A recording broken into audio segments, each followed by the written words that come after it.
Webale munonga kushanga uriyo noreba TV West eshaha nezezo eza program ya Akadaara burizo wari rwakana eshaha nkezi umwanjuzi kaburijo ndiye Didia Nyakahangura ufutana ho nebere bindi ekireki twaza umumwanya gwa Kabare kandi turiyo mu mwanya gurukumanywa nkamakanga a hotel irikumanka Sefas Inn ni hotel nunje munonga ncendo yijo gikoho girebo getegereze bino buhereza burunje munonga neshangwa har makanga hill aha mutwaho bino buhereza burungi ojo yikeho ogetegereze kurunje munonga ekireki twatayisa abantu abari kurwo muri Kigezi sub-region okutana ho nebere bintu koko nanagambere ekireki twenda kureba aha politics munonga twenda kureba hakutwakubasa kweyombeka nk'abanya Uganda amani twenda gateka aha byo burambuze ningashikete tourism okuba basize kugikozesa umucyange eki ahabo kuba umuri Kigezi nemwe umunsezi turukwesimisa nkihanga akuba bine ebintu byo mutano twine muzare kubunyonyi emwe ahanyanja zo mutano umunsi yona twine mu bwindi imwe binyamishwa ebitwini twe nk'akabanya Uganda ebyabajungu bakufutambara miles na miles kwija kubereba konke kireke nituyebuza ebintu ebitubine nitutura nabyo biturihihe munonga itwe nk'abantu tubasize ta kuganyurwamo kandi tukaba basaganyurwamo tutakukiro kutuganyirimo ubwahati okubandi abarabe baganira ahanshongeji ekireki nyene umwami Jogo Kenneth byabarema ugunwe chairman wa Rwanda district kandi bine bintu byinji munonga ibyabantu bakwija kurambura undijo utwine ni umwami Patrick tumwijike ugu kandi niwe chairman wa Uganda Community Tourism then kandi najwekera Uganda n'umujwekera wa Uganda East Africa Tourism Platform kandi ni executive member wa UTA abanda bitwine nituja kubantu tubanjura twine audience pango koko muri yo numugireba konka katutandikiro nanye namutandike na chairman wa Rwanda ico kubanza nyendo rebo mu kamera yawe uramusi abarundo batureba webale omwami Nyakahangura kandi webale no kutweta hano kugira mutuganirireho abanyakigezi na muno abanyarubanda. Yes. Izina ni Jogo Kenneth byabarema chairman w'entebe ya gatano aha Rwanda district. Aho twahika tumaziro mwaka gume turiyo mu bwebembezi Rwanda dino mwaka gume ekozirweho kenkora ya movement na government yitu yarwangisiriza nk'ukweri kugira ngo obuhereza bwahika hihi n'abantu. Twenda kwebaza government ahabwecho ikiyatkorire webare tuja kubuza ubuhereza bwa tourism nabo kubushyikira abantu umwami Patrick reba ramsi yaha bari batureba webale kandi kunyakiro mu ryo gumanya Mr. Nyakahangura abahurikiza n'abarebi n'aba panelist bagenzi banje mwasibaje amazina Patrick tumwijuke Director w'ishomero ereshomese byo burambuzi kandi umukozi umubiko atende byo burambuzi nka chairman wa Uganda Community Tourism ndajwekera ihanga East African Tourism Platform kandi ndi executive committee ya Uganda Tourism Association mwenu twaturi kugamba byo burambuzi no kubigambaho no bukugu kandi turamunye kituragamba kuhine umwete gushibasize kugira ngo cyayamba ihanga ryitu na kushira munonga Kigezi ehituramanya ngo ni rwihunde rya Uganda mu bikwatire nebyo burambuzi hamwe nebyo ntunguka mwe bari munonga webare munongo mwa Patrick nanye ngutandike na chairman yagira ngo bakabaganisa district sikwenda kuhisya abantu obuhereza Rwanda district nemwe ha districts inche mu Uganda izine myanya myingi eri kusikiriza abantu kugira ngo bagumene bijana bareba ikiriyo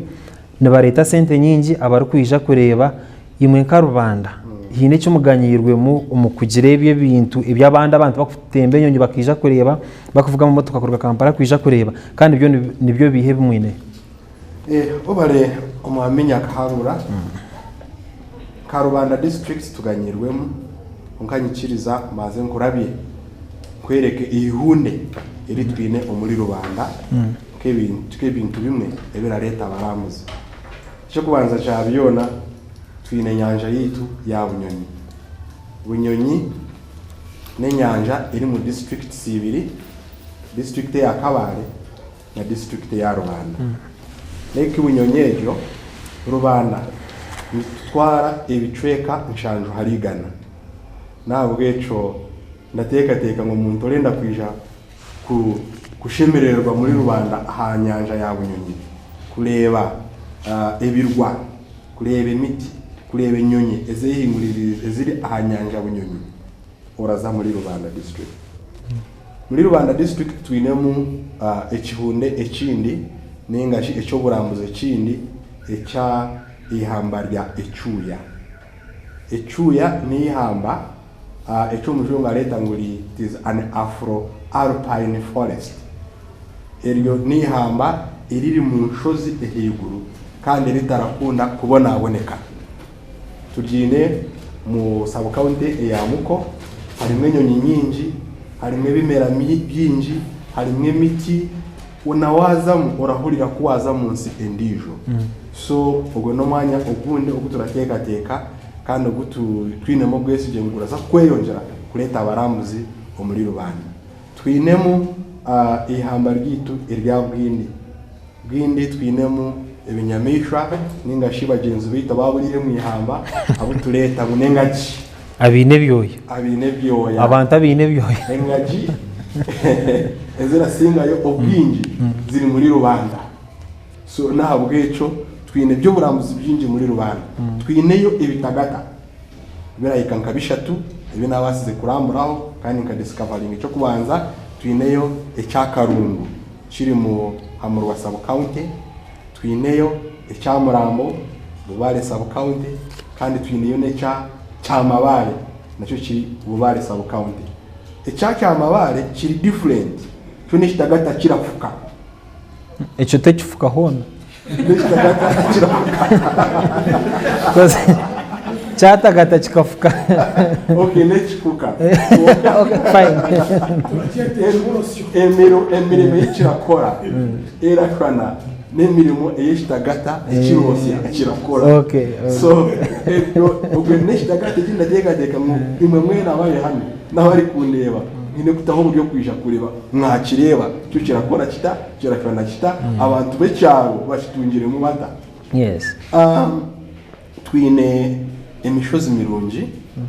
unsasiro kuce kirimi ntubaso butabugamba bikaho yabwe inshonga yobwire koze ibyo ni byingi ntucumanya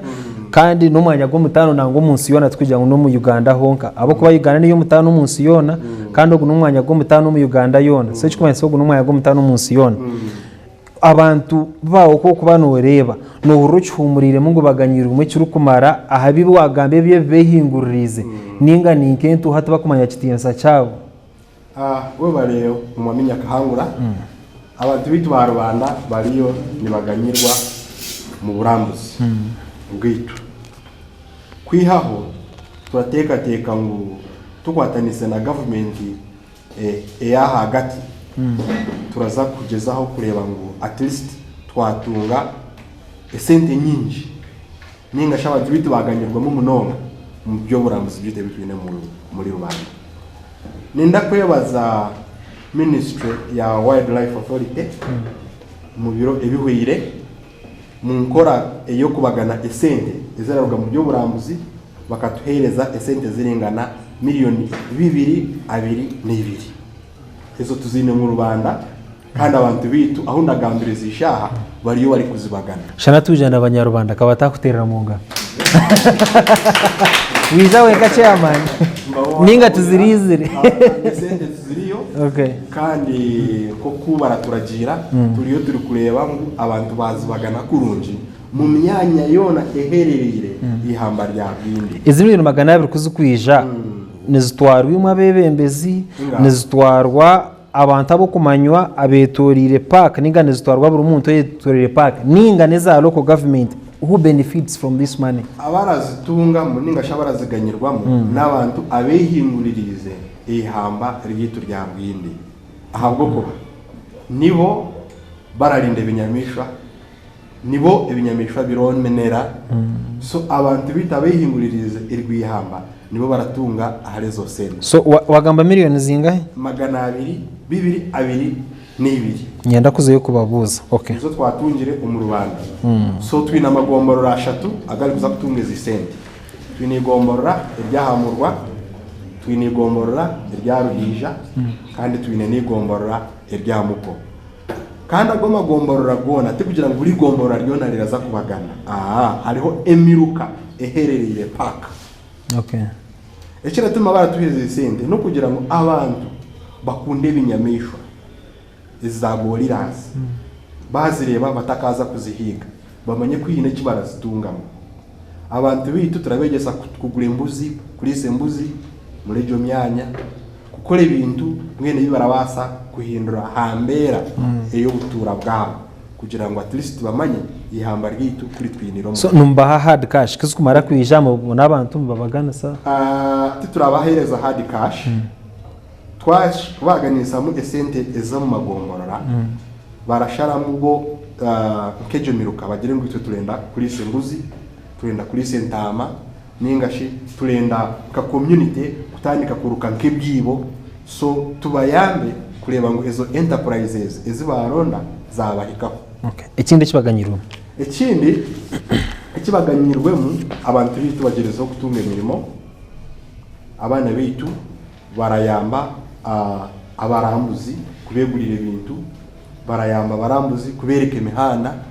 so abantu bitu bagerezaho kutungamo imirimo kandi naba barambuzi kubarija barnyo habushera bwito bw'inshiga ubwinturire barya hamundi zitu zarubuta so ebinde bituraba twine baragezaho kubigura so aba turi kutunga business kuraba mu burambuzi then the central government iri kugezaho kutuyamba kuhindura aha ngudo zitu mu bwire bwa kareho zikaba zirimbi munonga konka hati ndareba barija baratwatiraho icyo kureberaho ko rugudo ruraruga mu rutenga rurazaruhija barutiremo mara mu first class konka nyumva mwerembeze cyayenda kandi president akaturaganisa ko baraza kurukora korasi wacho kirimo kozi nanakubuza nuhumuroto mara nyenda kuhamisiriza ngo turacyayongera kuganyirwamo okay kandi haronga ingudo nk'ibiri itwe nk'abanyarwanda zitugazete ngire muri tourism roads hariho urugudo rwa ndego kashasha ihunga urwo rugudo turutiremo amani namwe akaba nagambireho na chief warden mwami Poshias kugira ngo twatanise arete ya kasete na nyendegera ko natungayo ka district local government excuse turebe twakwatanisa urwo rugudo twaruboneza na ohireho tendererwa ogwe no mwanya oguri mengaji dinka zirebeho nyewe ko umuntu ngangu zirazara babiri zanarongo ziryokwe ndego ukwe cyamaniyo kiri ariko niye cyamaciri so ndategeka ngo urwo rugudo twamara kurukora kurungi abajungu baraza kwija baze kureba zanarongo zengaji okay twine orundi rugudo rugahishishuro hamuhambo urwo no rugudo ruratambura hamusite gwareke bunyonyi okay urwo rwe twatwandikira kurukora aho twarukize bico kama 50 turarukora izishawa zayo hariyo bulldozer iri kugezaho kurushanjura na ohireho sente z'amagoba ubuceka 20 hariga no mu kutunga bwagambo bwa miliyoni 2 izimurigire kutunga hariho umushoro ugwimwe ka local government hino kumukuganyirwa umushoro gumukurundana muri yaninga gwe no gwa central government nuguza Kampala directly umuzumu kwihaha abantu abija kuramba hati ya kurugira mu structures ziriho tukatandikire kushoromaje esente zona ziraza mu uwa etutemereho konka ndi kutekateka ngo hato mwaka gumwe gwahwire twakuzire nka district turaza kutandika kutaho buryo icyo kubanza cyabyone ndi kugezaho kushaba umwanya ugwahisheshoro ngo tuguhindure an ecotourism center ogwe no mwanya leke munyonyi irakwata hakorasi kusha so ubwo mwanya kutoraheza guhindura an ecotourism center kiramanyisa abaramuze baraza kwa barahikira abarira mu rubanda tuba briefing uwo kunywa ka kofi akanyo uwo kunywa hanturira jinye so tutunge hasente tutunge hano nandi ziro mbyora gamenturi no kukigamba mu by'abantu bakorambara inobuye kutureta kumwe urakunde nturire nta kigamba so hatu tungo bwiro yenze kurambuza ahari wihire rero turebe ko twagenda tuganire we bare mnongo ubwo yaba ryo mwami yaba ryo mwami Jogo Kenneth byabare manwe chairman wa Rubanda district nimbasa kujeta emwa hansya because ekakomo bakagishara ahari Kabare kandi Kabare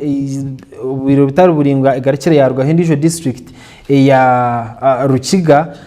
Kigezi niyo turiyo tugamba hekire Kigezi mu districts nyine ziri mu Kanungu Kisoro Rukungiri Kabare Rukiga hamwe na Rubanda turiyo tureba ibyo burambuze ukubi kugenda umisho twatahise abantu batari bamwe na bamwe abamutubinaho misho na audience muri no mugireba ahaza kujya tukuzo mu audience kuko atakagire na ninyenda nkunze uwo mwami Patrick nareba titles za wezi narona no kuna kwa addressing kwambura iwe wenka wabanka tourist attraction abo kwa buri kimwe buri kimwe cyo na inde tourism Uganda tourism East African tourism nohurra umarirwe umurimo gumuriyo numukora umuyihangeri na munongo kugarza umbantu baburijo abaherire amarindoro ganyamishwaga abaherire amayanjaga abaherire bitagatebi abariyo no bakore ibintu kebe nko kuhesha na nebinde biriyo nibisikiriza abantu kurgaheru kwija kunuya nugira ngo abantu baganyira umucyo rukomara wabalesebo ekiranda kutandikana nacho ticho wandandikanisa abo kuba watandikene na chairman arabanza na Rubanda konga twashanga turi muri Kigezi so Kigezi erenjire hari Rubanda twaza mu Kisoro ko hacigambire twagira mu Kanungu hamwe nezindi konga kamanze nde totuce ndageta bya chairman Kigezi nkehunde rya Africa twinemu endijo myanya urakimanye ngo ngaji tuzine mu cicweka cya Kigezi kusha wageta honde za Rwanda ne za Kongo aza konka Kigezi yonka erengize kimwe cya kabiri cengaji ezitwine ezirayika na 50 ezitwine munsi yona mugendo Kigezi yo eri mu kintu tugiye munonga engazi tuzine muri Kigezi kusha mu Uganda yona kandi ezo nizo nyamishwa ezitakaza mu nangeji mu bukwatwa ningashimuzu tibakazi habituating muzemuzu zo ziratekwa zibe ziri mu nangeji munchi mu kishaka kandi Kigezi twine n'ikindi kintu naco ekiri munsi yona kiri nabwe Kigezi hamwe naguno gundi mwanya gumwe kibareta sabyinyo nigwe musozi oguri mu Virunga area ningashimu muri Kisoro ka Kigezi ogoremerera aha mutwe okaba uri munsi 3 omurundi gumwe wawe yemereho rakwata Kongo kundi kuguru kuze mu Uganda kundi kuze mu Rwanda leki bunyonyi ibagamba niyo nyanje ya kashatu munsi yona okuba hari mu burengwa era kurata leki Tanganyika ke ya kabiri hamwe na leki Baikara yo kubanza umunsi yona so ulango Kigezi turije munonga twarugaho tuzakindi ecyo wagira ngo tura benefitinga muke buri muntu wena buri mu Uganda umugenyo rije mu Kigezi haije abagenyi bana buri bagenyi bana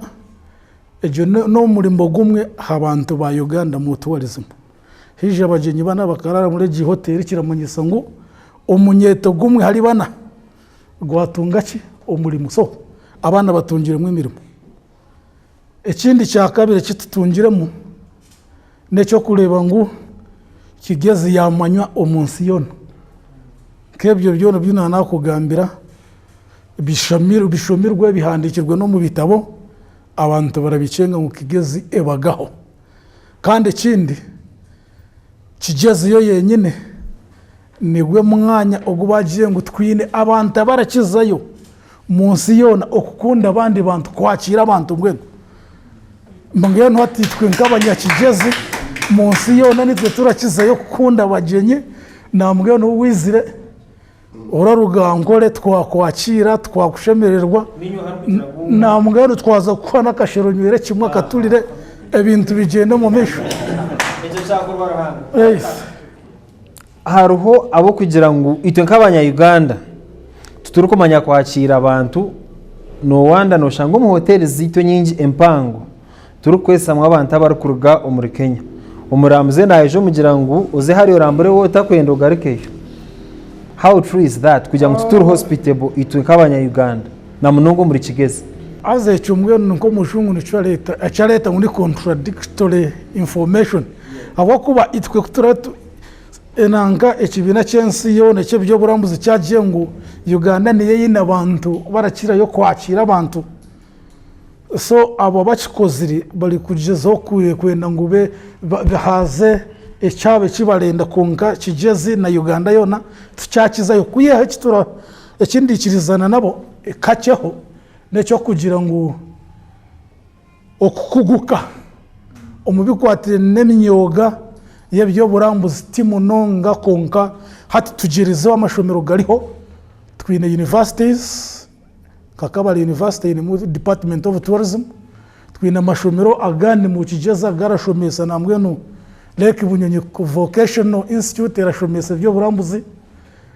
na Karimi Kagamba arashomesamo mongena aho mpo tulinda kandi ne yanja mu the director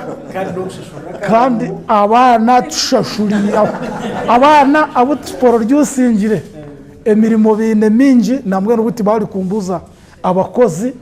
timbeine abo kugira ngo kuturashohoza emirimo bayika baragira ki barakwata ahandi ekinanda kugira ngo twongereho hakitugashnyirwemo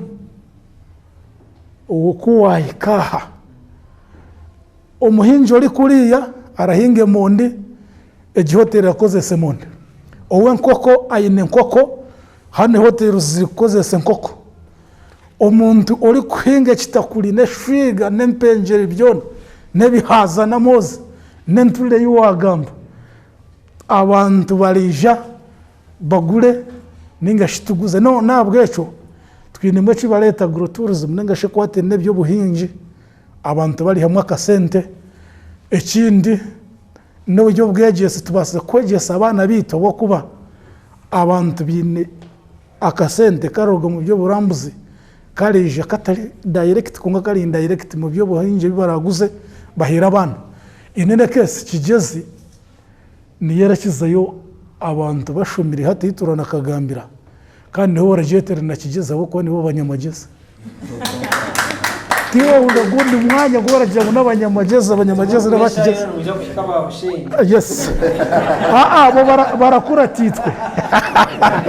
bare muno ko kubona reba TV West turi omuri Kabare turi mu mwanya uguru kumanka makanga no hari kushangwa hotel eri kumanywa nka Safers Inn no mwanya murungi munonga bino conference hall nungi bine obuhereza burungi munonga buri excellent turi tugamba habyo burambuze byo kinateka kugambira aha hotel gikoze nayo ni cumwe aha bintu eby'abanya-Uganda n'abantu bo kwambarwa mu nsezindi kwija mu Uganda bine kuba nabareba twatayisa umwami Jogo Kenneth biryabarema chairman wa Rubanda Region District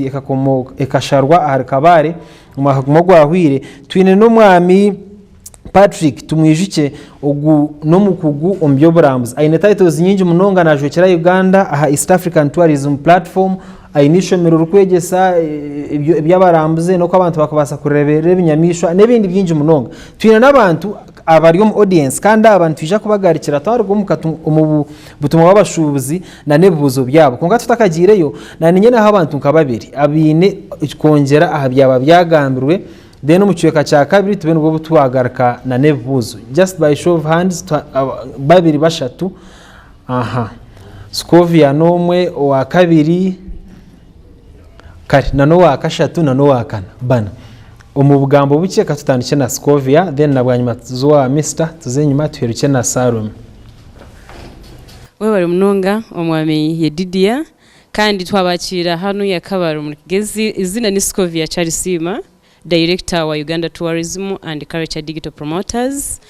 kandi okongera habyaba speakers bibagamba ningashabagambe bibagamba kigezi ndi nensi eyine nka buri kimwe mbwenu ekyo burambuzi nangwa tutwakuba abandi bagamba alihebayobwa wazo muri Kanungu twineyo buhoma niyo almost the center ya Gorilla tracking abantu n'umwanya gwa guri developed then waza no muri Kisoro twineyo mu Gahinga nayo hariyo Gorilla tracking twineyo the line of Birungas twineyo Mount Muhabura abindi njangu batuye barareba nkaza mu Muhabura hiking ebyo byona biri muri Kigezi then twineyo Bunyonyi okweyo mwagamba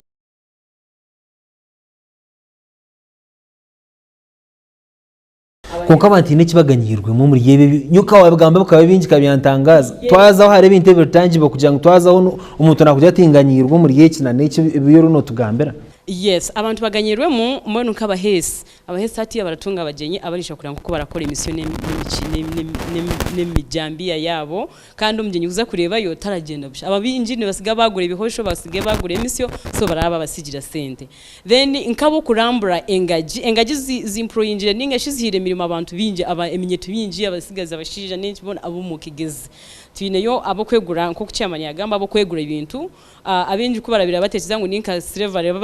bacita silver konkati silver abantu bibaresimirane bazayo ayegura bag $300,000 nosha I mean $300 oshanga nko muntu bamjya gutambura nabo $300 for one day izo ne sente nyingi timutija abo kwatire na bitubiriye twenka then abantu abehererine na nihamba twineyo nka crafts abarakora nkagorira zimwe n'wayi kaburi hamwe urateze ngo ni gorira ziratambura mu kugira ngo bakazireba kuziri bazikora mu bwa crafts no katwaruka to munju yabo bakatesha umuruzo bakatahameza ibintu nkebyo ande ibintu byona birasiga byata musente webare mnonga nani cyangwa muzo wa mukuru wanje ninga muri umuna wanje kurugero mu myaka kokora muri umuna wanje amazina then nyowe amazina nibanyitana Mara John Bosco kandi ninye chairman w'eminyeto ya Kabare ngenu ba chairman yagambaho abintu binje bikwatirine nebituganyirwe mu byo burambuzi konka ninyenda kuhamiza ngo waza nkabunyonye hatiya inyanjeruho hoteli zirarenga nka 50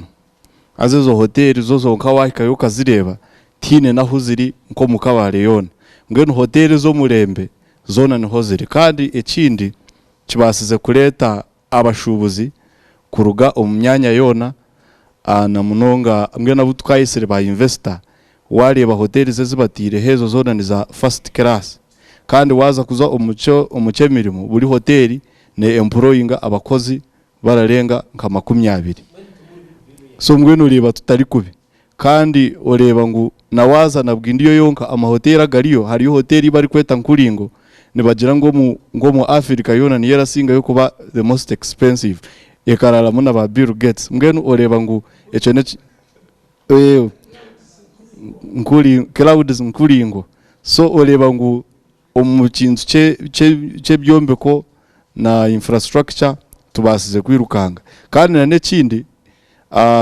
harimu scholarships eziri muni zirabira umukitongore kiri kwatana n'ebyenyamisho haza izo scholarships ziri muni supportinga ningashi bari muni bahera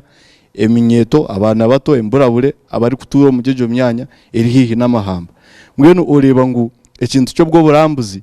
kibasize kututungura akubanura hati cyatahire no mujyo bwegese hariho n'igwariro eri kwatirine na bwindi nibageta bwindi community hospital riri muri rihereza ubujajabi bari kujajaba communities ningashi abataka abaturire hihi na nihamba so ureba ngo emibazi nibagitunga umubwire ngo nushanga ubuherezo buri utibakayitaga no kwijara faro yitu ya hano ya Kabare so mbwe no reba ngo ebyo burambuzi tubasize kuganyirwa webare mnongo ma John Bosco kandi ubwo ni chairman w'eminyeto ahabwa Kabare district kandi we councillor I understand district councillor LC5 district youth chairperson webare mnongo Solome webale mnonga amazina gange na bukalu Solome urukiga chega kache nakorusa gambo Ruganda tweyanziza nnyo sebo kati nze oluddo lwange luli mu culture bagikozeeko katini singa culture nga Scovia bwayogedde tuyina entulire tuyina crafts zaffe abaheesa abo tuyina ne dances nga nagendako ku Action Falls aba bantu bazina ne bayimbiramu abazungu ne babawa sente n'ekirala tuyina caves tuyina Renge Cave mwalingamu rengwe leopards leopards ezo natuukayo road nga newokutuukawo wazibu singa mutuyamba ne mupromotinga even the other cultural part of it neyanziza neyanzike webale mnongo ogwe nakora na ministry ya tourism omuyihanga. Yes webale mnonga amazina Christina Mpumuza ndi tourism consultant at Kabare University mu department ya tourism. Mwagamba bingi konkana aleba turi kuleba ebingi ahubwo ali byo byasigara as far as potentials are concerned. Waleba turakira munonga kwegamira munonga mahamba enyamishwa twebwe ngo kigezi yona nko kweralebeka yona is an attraction in itself, what we call landscape based tourism. So ebyo ababimanyireho nka itwabeja bitu turakira kubohereza omu bataka bashitame nabo bakole products abingi batandikire homestays toretinga kubanza waza muhamba gukora tourism omuka yawe niwo wawe nobasa kutandika abantu bari kutunga abagenyi wabuze ko baganyirwemo omwana aramara kwega ashitamo muka yishe na nyina batandikiraho kandi bingi ndebire barakora kiba yambire munonga bataza no kuza kuronda emirimo mbwenu tourism ningira tunoshireho kake munonga nkihanga at large kandi nkakigeze nko kweri wareba nkakisize twire ryaho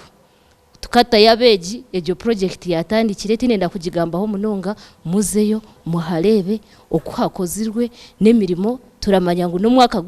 bakatandika batakamazire myezena bakaba collectingire miliyoni mukaga aza barashabe 2,200 kusha mbwenu ndenda ngo tuhugura abantu bitu bamanye ngo emisiri na turareba we season ziri kuturema konka tourism yo turatura kimayanga hati ni high season bashikara kugambira abina abantu bari kutaha mu mwana kanje ati to turi kushoroma dola ubwe misiri yaremire mbweno ningira ngo ruyare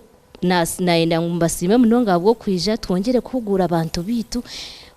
otareba beyond eka yawe tandikira webare munonga ogwe no mukugu omubyo kurambura na no mukutendeka abarambuze nakora aha university ya Kabare. It's a public university neshango muri Kabare district. Kabare ne bintu bingi munonga kandi kigezi inene biru kukiraho kigezi ke cyanga no turi muri Kabare aha sefas into atayisa abantu bingi turiyo tugamba ha tourism muri Kabare no ko abantu ba Kabare na kigezi yona hamwe babasize kuganyurwa mu kigezi mwe twareba Kisoro Rukungiri Kanungu Kabare Rubanda hamwe na Rukiga district. Harimo ibintu bingi munonga tukabasa kubigamba ngo byahwayo konka ahabwa hati na nishango twite wo kacerisho tujagaraka turukutunga ebubuzo na contributions zezindi ezikugwamo audience yitu eyitwine hanuya program Akadaara ne kigendo misho kan kaburijo omwajuzi kiri ya Didia Nyakahangura. Thank you.